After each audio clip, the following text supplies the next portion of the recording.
మనం ప్రాచీన కావ్యాలు చదివినా, శిల్పకళలు చూసినా ఎక్కడా ఎవరు జుట్టు విరబోసుకున్నట్టు కనపడరు.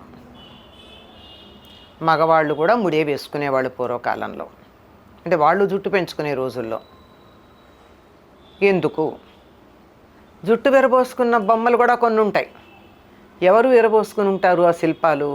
రాక్షసులు. కనుక జుట్టు విరబోసుకున్న వాళ్ళు ఎవరయ్యా అంటే రాక్షసులు. మనం పూజ చేసేటప్పుడు నాలో దైవీతత్వాన్ని నింపుకోవడానికి చేస్తాను కనుక ఆ దైవీతత్వం రావడానికి శరీరాన్ని రాక్షసంగా ఉంచుకుంటానా? రాక్షస లక్షణాలతో శరీరం ఉంటే దైవం వచ్చి కూర్చుంటాడా? రాక్షస పూజకు ఉండే ఫలితమై మనకు కూడా ఉంటుంది కదా. రాక్షసుల్లాంటి దుర్మార్గపు కోరికలతో మనం పూజ చేయటం లేదే రాక్షసంగా.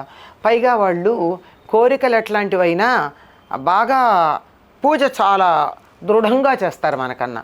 వాళ్ళు చేసే స్థాయిలో మనం చేయలేం. మనం మానవ మాత్రం మామూలుగా సభ్యంగా చేస్తాం తప్ప ప్రత్యేకంగా చెయ్యలేం.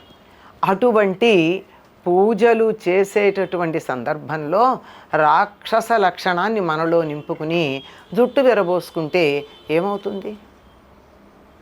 దైవం దగ్గరికి రావడానికి ఇష్టపడడు.